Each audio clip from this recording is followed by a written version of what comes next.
تبارك وتعالى في كتابه العزيز.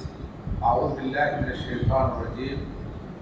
ولنبلونكم بشيء من الخوف والجوع ونقص من الأموال والأنفس والثمرات وبشر الصابرين الذين إذا أصابتهم مصيبة قالوا إنا لله وإنا إليه راجعون.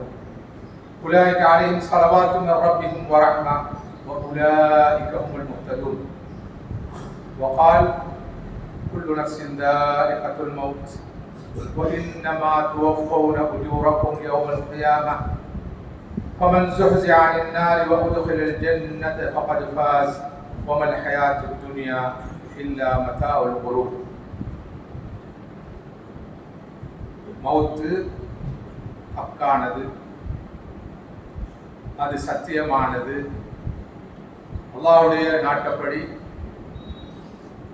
மௌத்து 6லும் வரும், 60லும் வரும்.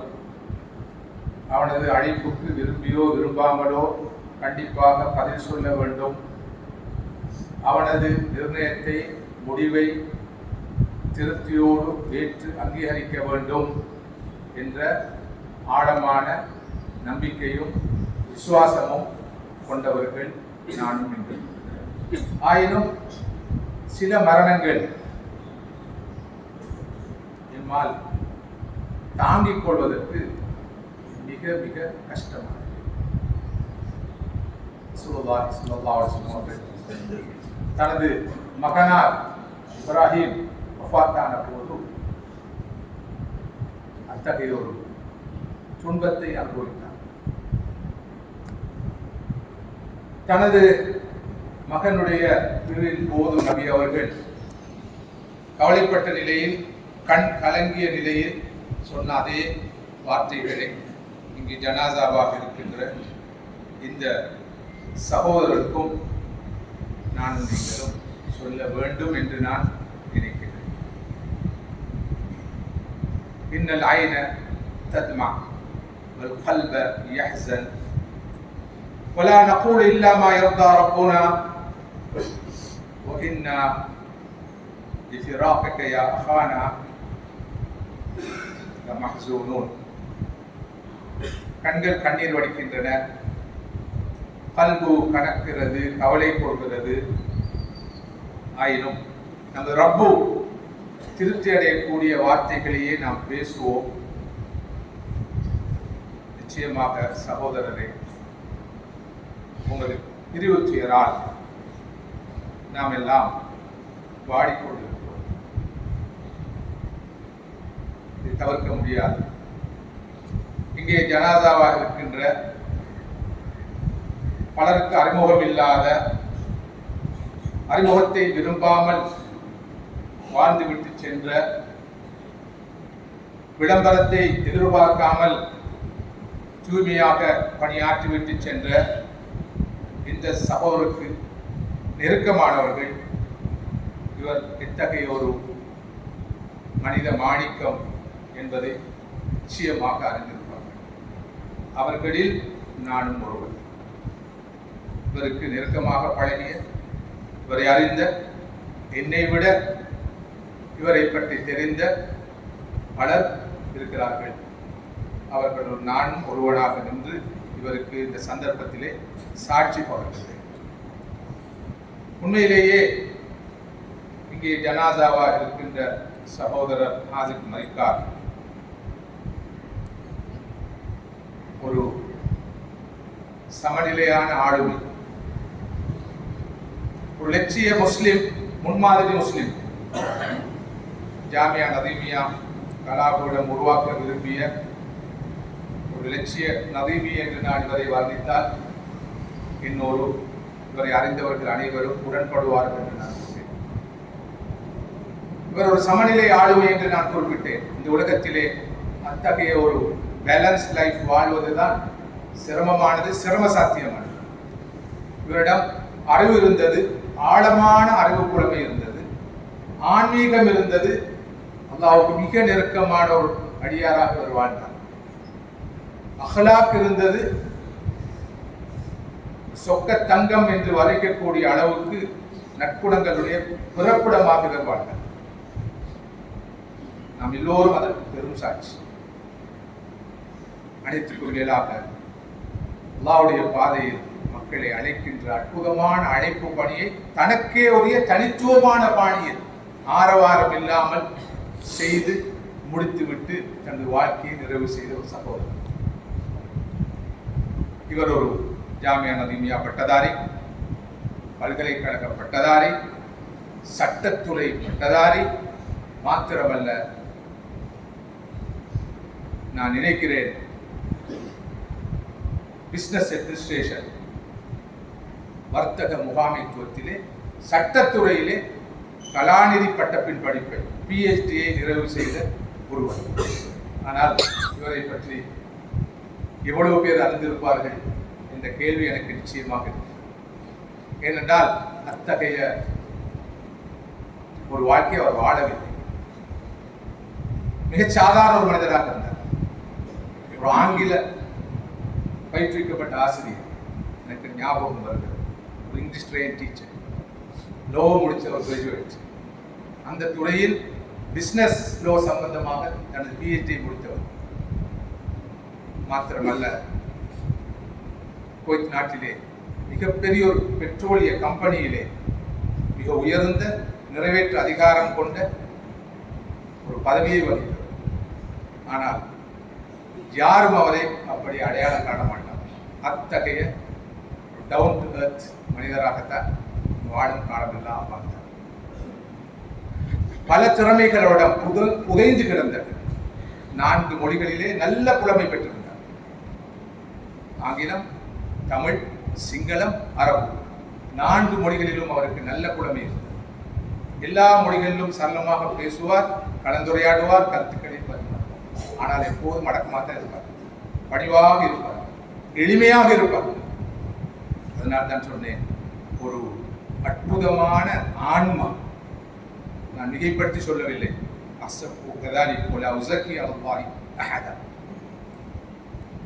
அனைத்தை விட இவரிடம் ஆன்மீகம் இருந்தது, நிறைவான ஆன்மீகம் இருந்தது. நான் நினைக்கிறேன், என்னை விட அவருக்கு நெருக்கமானவர்களுக்கு இது நன்கு தெரியும். நானும் கண்டிருக்கிறேன், பார்த்திருக்கிறேன், கேள்விப்பட்டிருக்கிறேன். பெரும்பாலும் பள்ளிவாசலுக்கு முதலாவது சஃபர் இருப்பார். ஜும்மா நாள் வந்துவிட்டால் ஆரம்பமாக வருவர்கள் ஒருவராக அவர் இருப்பார். இதனை நான் பார்த்தேன். அல் குர்ஆனை ஓதிக்கொண்டிருப்பார்.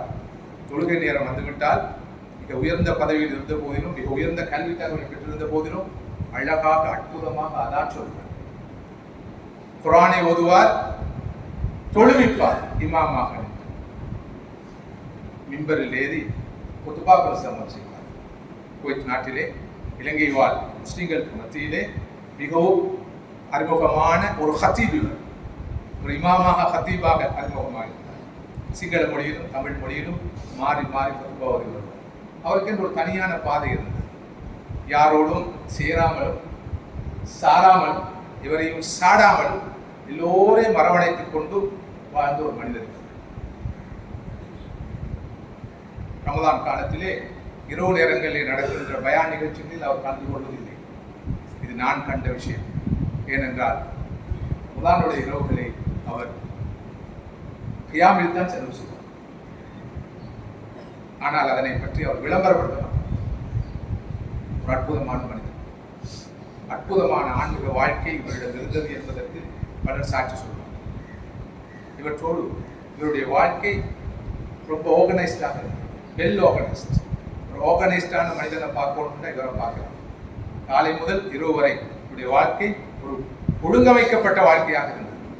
தனது உடல் ஆரோக்கியத்தை பார்ப்பார், உட ஆரோக்கியத்தை பார்ப்பார், ஆன்மாவுடைய ஆரோக்கியத்தை பார்ப்பார், குடும்பத்தை பார்ப்பார், வீட்டையும் பார்ப்பார், தன் ஊரிலே இருக்கிற குடும்பத்தையும் பார்ப்பார், ஊரையும் பார்ப்பார், சகபாடிகளையும் பார்ப்பார், அனைவரையும் அரவணைக்கின்ற, அனைவருக்கும் ஆதரவு வழங்குகின்ற ஒரு மனிதராகத்தான் இவர் இருந்து வந்திருக்கிறார் என்பதை பலர் உணர்வார்.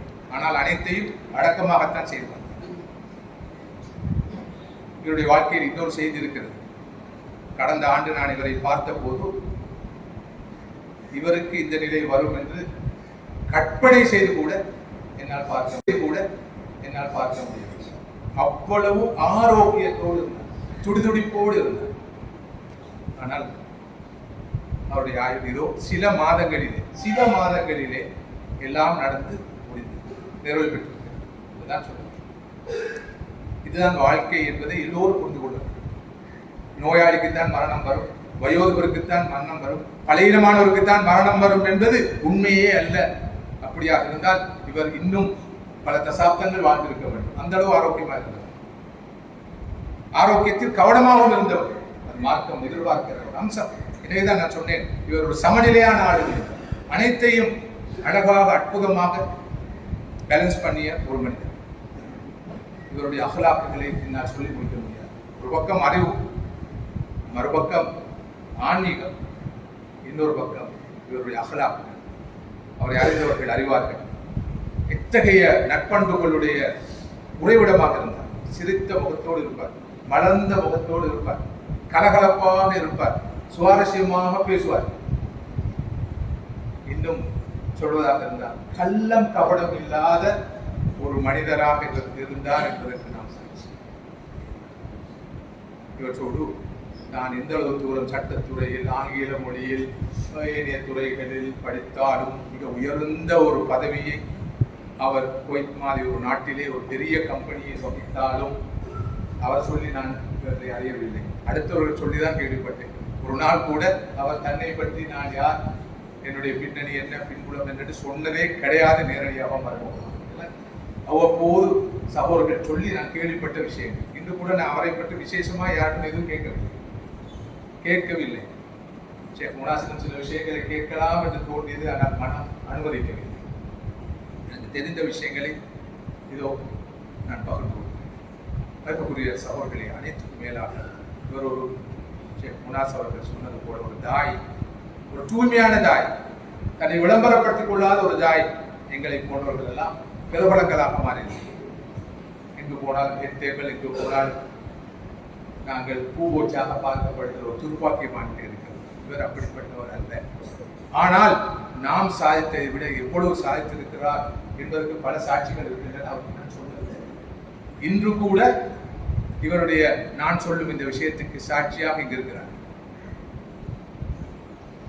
இவரால் ஹிதாயத்து பெற்ற பலர் இருக்கிறார். ஒரு காலத்திலே முழு நேர ஒரு தாயாக இவர் கடமையாற்றினார். முழு நேர தாயாக கடமையாற்றினார். இவருடைய அழைப்பு பணியினால், முயற்சியினால் நேர்வழியை பெற்றவர்கள் நிறைய பேர் இருக்கிறார். அவர்கள் அனைவரையும் வெறுமனே ஒரு ப்ரொஃபஷனல் தாயாக நின்று அல்ல, உள்ளத்தால் அவர்களை நேசித்து அரவணைத்து அவர்களை உருவாக்கிய பெருமைக்குரியவர். நான் ஒரு வார்த்தையை கூட மிகைப்பட இங்கு சொல்லவில்லை என்பதை அறிந்தவர்கள் அறிவார்கள். அத்தகைய ஒரு மனிதர் தான் ஒரு சாலிகானவராக இருந்த அதே நேரம் ஒரு முஸ்லிமாக இருந்தார். தான் ஒரு நல்லவராக இருந்தது போல அடுத்தவர்களை நல்வழிப்படுத்த வேண்டும் என்பதிலே அரசனை கொண்டவராக இருந்தார். இந்த ஊர் மக்கள் கூட இவரை அறிந்திருப்பதற்கு வாய்ப்பு மிக மிக குறைவு என்று நான் நினைக்கிறேன். அத்தகைய ஒரு வாழ்க்கையை வாழ்ந்திருக்கிறார். அன்புக்குரிய சகோதரர்களே, இந்த மனிதனுடைய வாழ்க்கையில் இருந்து நாம் அனைவரும் பாடம் படிக்க வேண்டும். குறிப்பாக நபீகள் பாடம் படிக்க வேண்டும் என்று நான் வினயமாக இப்படிப்பட்ட வாழ்க்கையை வாழ வேண்டும். எப்படி ஒரு பேலன்ஸாக வாழலாம் என்பதற்கு நல்ல முன்னுதாரணமாக இருந்திருக்கிறார். இவர் மக்களை உபசரிக்கும் விஷயத்தில், விருது ஓம்பல் விஷயத்தில், கஷ்டவாளிகளுக்கு உதவி செய்யும் விஷயத்தில் ஒரு தன்னிகர் இல்லாத மனிதர். ஆரவாரம் இல்லாமல் அத்தகைய உதவிகளை நீண்ட நெடுங்காலமாக செய்து வருகிறார். நான் கேள்விப்பட்டேன், ஒரு சகோதரர் வரும்போது சந்தித்தார், இந்த ஊரை சேர்ந்தவர். அவர் சொல்கிறார், அவரை தெரியுமான்னு கேட்டேன். தெரியும், ஆனால் இந்த ஊரோடு பெரிய சம்பந்தம் இல்லை, அவ்வப்போது வந்துட்டு போவார். ரமதானிலே இந்த ஊருக்கு ஈத்தம்பழம் அனுப்பி வைப்பார், ஒரு ஊருக்கும் பங்கு இருக்கு. அவர் சொன்னார், பாருங்க சகோதரர் அசுவர் அவர். மதிப்புக்குரிய சகோதரர்களே, அப்படிப்பட்ட ஒரு வாழ்க்கை வாழ்ந்துவிட்டு சென்றிருக்கிற இந்த சகோதரை பற்றி நான் இப்படி பேசியதற்கு பின்னால் இருக்கிற மார்க்க பின்புலம் என்ன என்ற ஒரு கேள்வி ஒன்று பாருங்கள். ஸல்லல்லாஹு அலைஹி வஸல்லம் சுன்னா, தெளிவான முடிவான சுன்னா இது. ஒரு நாள் ஒரு ஜனாசா போய் கொண்டிருக்கிறது. ஸல்லல்லாஹு அலைஹி வஸல்லம் அவர்கள் அங்கே நிற்கிறார்கள். மக்கள் அந்த ஜனாசாவுடைய நலவுகளை பேசிக் கொண்டிருந்தார். நபி அவர்கள் வஜபத் என்றார், விதியாகிவிட்டது என்றார். இன்னொரு ஜனாசா போய்கொண்டிருந்தது. மக்கள் அந்த ஜனாசாவுடைய கெடுதிகளை பேசிக் கொண்டிருந்தார்கள். ஸல்லல்லாஹு அலைஹி வஸல்லம் வஜபத் விதியாகிவிட்டது என்றார்கள். உமருக்கு ஒரு சத்தம் அவர்கள் ஸல்லல்லாஹு அலைஹி வஸல்லம் சென்று அல்லாஹ் ரசூலே, இதற்காக நீங்கள் விதியாகிவிட்டது என்று 2 ஜனாசாக்களும் கடந்து செல்கிற போது சொன்னீர்கள் என்று கேட்டபோது ஸல்லல்லாஹு சொன்னார்கள், முதலாவது ஜனாசாவுடைய நலவுகளை மக்கள் பேசினார்கள், அவருக்கு சுவர்க்கம் விதியாகிவிட்டது, வாஜிபாகிவிட்டது என்று சொன்னேன். 2வது ஜனாசா போகும்போது மக்கள் அந்த ஜனாசாவுடைய கெடுதிகளை பேசிக் கொண்டிருந்தார்கள், அவர்கள் அந்த ஜனாசாவுக்கு நரகம் விதியாகிவிட்டது, வாஜிபாகிவிட்டது என்று நான் சொன்னேன் சொன்னார்கள்.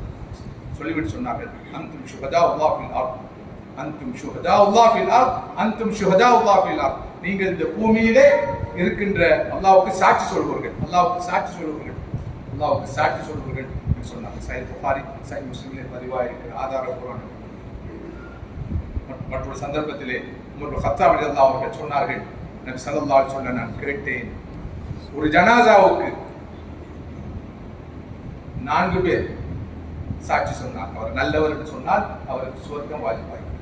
அப்போது சஹாபாக்கள் கேட்டார், 3 பேர் சொன்னார், 3 பேர் சொன்னாலும் வாஜிபாகிவிடும் சுவர்க்கம்.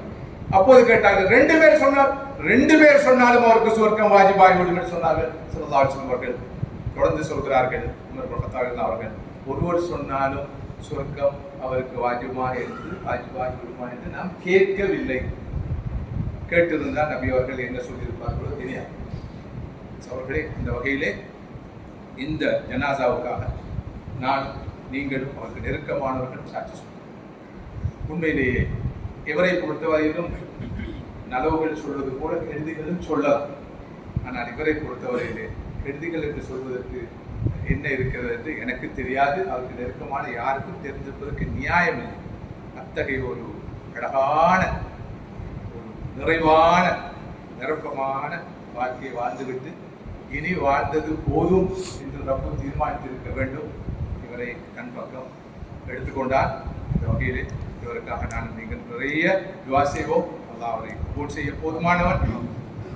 ஒருவருக்காக 3 சஃப்புகள் நின்று ஜனாசா தொழுகிற போது கூட அந்த ஜனாசாவுக்கு சுவர்க்கம் நிச்சயமாகிவிட்டது என்ற செய்தியும் ஸல்லல்லாஹு அலைஹி வஸல்லம் சொல்லப்பட்டிருக்கிறது. இந்த வகையிலே இந்த ஜனாசா தொழுகையில் கலந்து கொள்வோம், நீண்ட துஆக்களில் ஈடுபடுவோம். இவருடைய குற்றம் குறைகள் ஏதாவது இருந்தால், யாராவது அப்படி கண்டால், கருதினால் அதை மன்னிப்போம். அல்லாஹ் சுப்ஹானஹு வ தஆலா அதை பொறுத்துக் கொள்ள போதுமானவன். வாஹு தஅவானா அல்ஹம்துலில்லாஹி ரப்பில் ஆலமீன். அஸ்ஸலாமு அலைக்கும்.